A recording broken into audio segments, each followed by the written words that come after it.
million in your pocket, which, by the way, you'd have to have a very big pocket for that.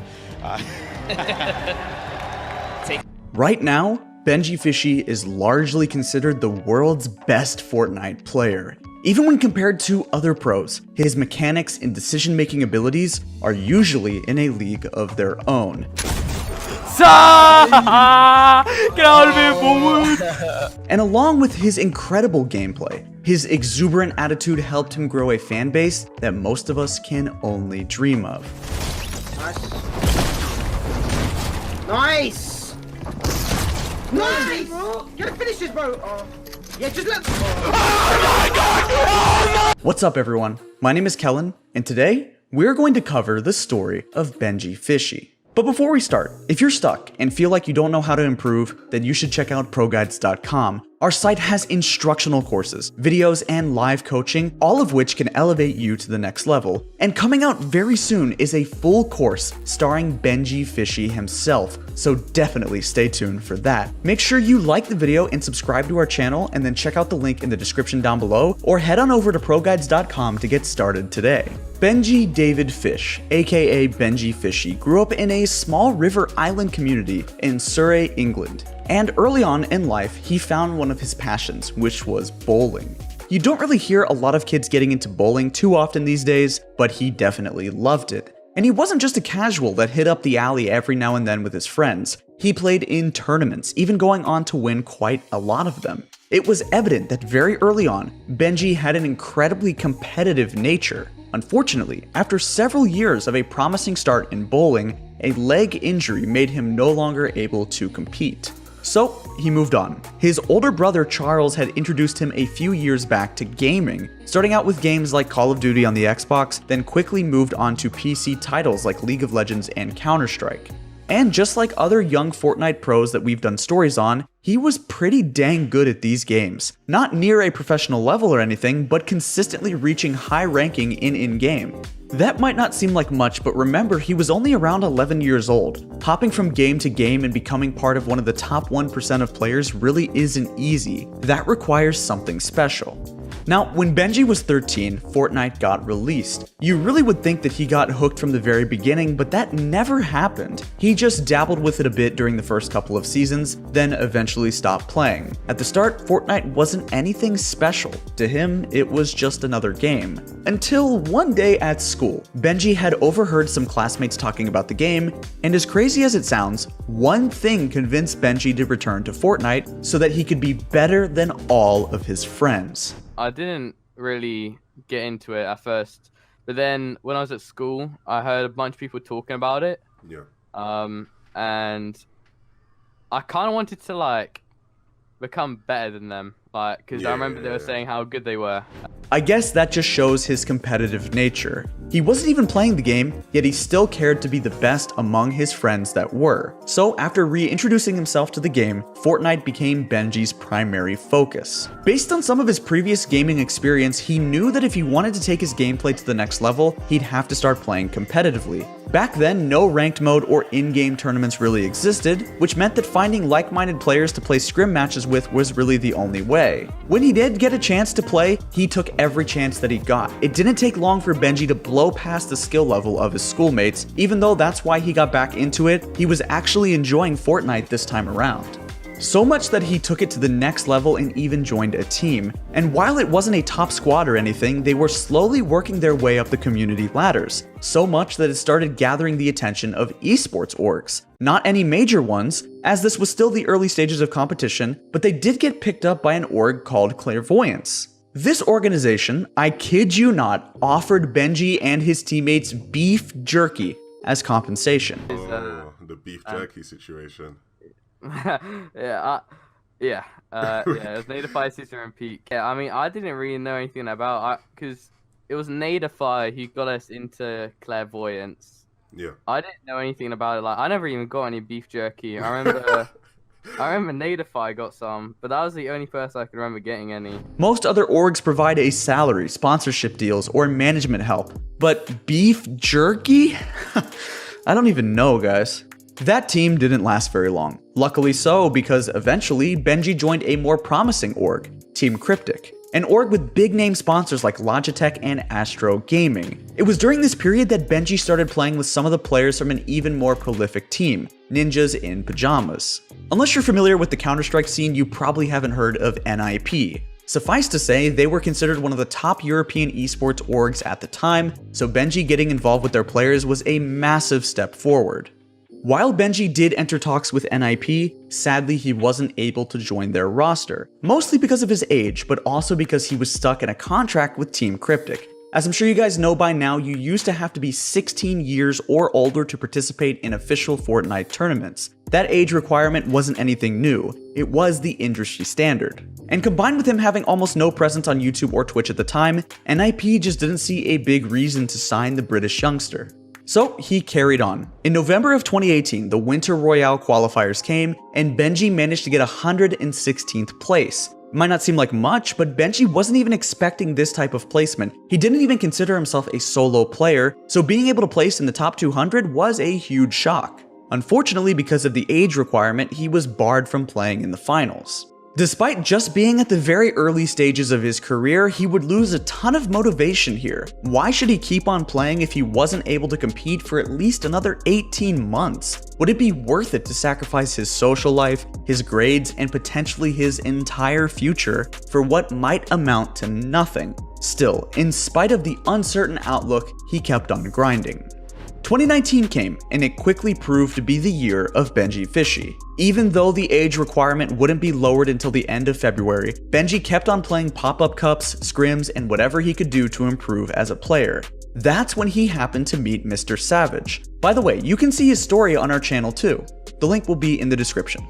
We got a bit more into detail on how they met in that video, but long story short, a few in-game run-ins led to some friendly DMs, which resulted in Mr. Savage asking Benji to be his duo partner. The thing is, Benji was so surprised. Mr. Savage was considered at the time to be one of the premier solo players in the world. Benji wasn't even sure if he was good enough for him. So it really blew his mind that a player regarded as one of the best in the world at the time would ask him to be his partner. Duoing with Mr. Savage would prove to be a career-changing move, mainly because it gave Benji a reason to start streaming and grow his channel. You may have noticed a lack of relevant clips up until now. That's because Benji never really streamed in the past. He did for a tiny bit when he first started playing, but would end up taking long hiatus. However, with Mr. Savage's fanbase hungry to see how Benji played, he had a big incentive to start streaming once again. His first taste of the pro player life came when he and Mr. Savage were invited to Montana Black's Duo vs Squad tournament. While they no doubt both had some insane individual skills, their chemistry was also something out of this world. I don't know what it was, but they'd been playing together for only a few weeks up until this event, and still, even with their limited time together, they managed to get the most kills across 3 rounds, earning the duo $10,000 each. That prize money completely changed Benji's future. He Snapchatted his friends about it and spread it all across the school. Overnight, he became famous not only online, but in his small community as well. Around the time of this win, the age requirement to play in the upcoming World Qualifiers had finally been lowered to 13. Now, Benji could compete, and his mom suggested that he would start being homeschooled. That's right. His mom brought up the idea. And while homeschooling probably wasn't ideal, I think that they made the right decision. One that would give Benji time to focus on Fortnite as a career. He had already proven himself with the chunk of money that he won, and he knew that he'd be able to do it again. And finally, on March 19th, after repeatedly overcoming rejection, Benji was picked up by an org, NRG Esports.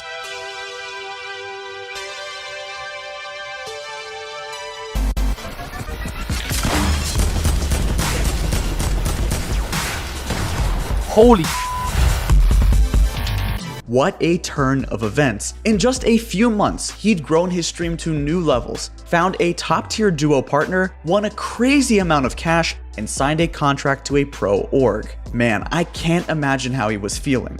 Still, with the World Cup starting soon, Benji wasn't ready to call himself a winner just yet. Being a pro gamer had always been Benji's dream for the past couple of years, and the World Cup was finally an opportunity of a lifetime. There would be no messing around in the coming months. Benji would need at least a top 8 finish in one of the 5 solo weeks to qualify for New York, and a top 4 finish with Mr. Savage for duos.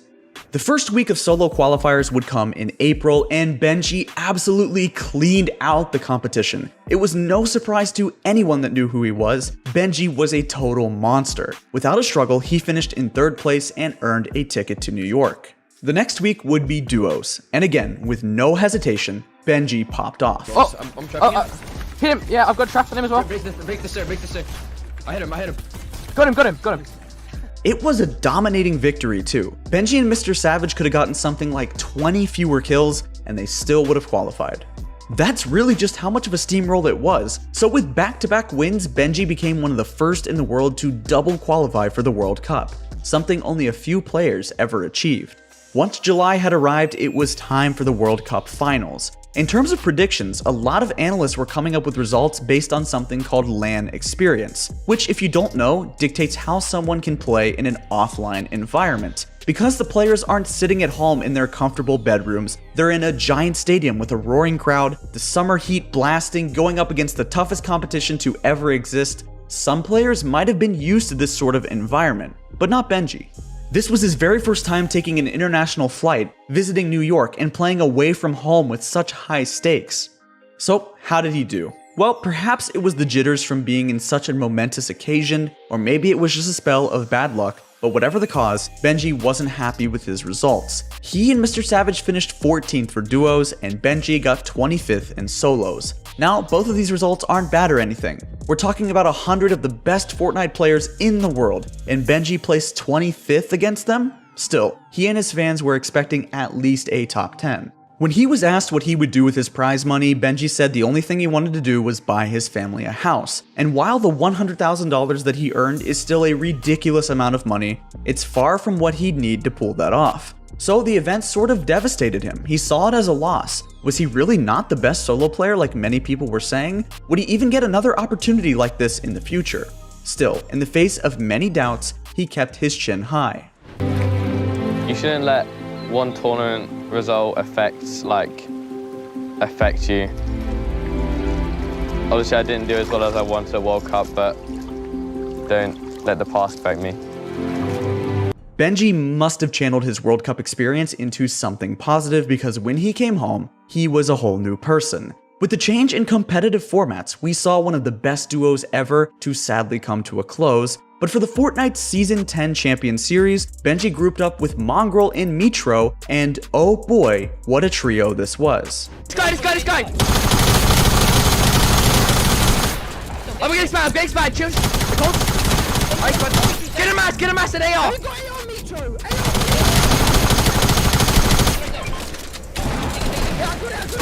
They're down the hill! Stay up! Nice! Let's go! Long story short, they consistently dominated the entire region for nearly the entire series. Their strength together was unreal, and we had already went over it quite a bit in our story of Mongrel, so I want to focus on Benji's individual performance. He was already considered a top solo player. Post-World Cup, Benji was an entirely new beast though. He was always clutching up matches, unafraid to shout at the top of his lungs that he's the best. It's like his confidence levels just doubled or something. And it wasn't even phony confidence either. He really did become one of, if not the best player in Chapter 2. In nearly every Cash Cup, Benji would finish either with a win or a top 10 placement. Watching him play the cups has been awe-inspiring. His level of skill seems almost impossible. So much that it started to elevate pro play in the way that players like Booga and Mongrel raised it a few seasons ago. Suddenly, everyone wants to play like Benjyfishy. Pros and amateurs alike were mimicking his box fighting style, technique usage, and tournament strategies. Benji's been propelling the game to new heights.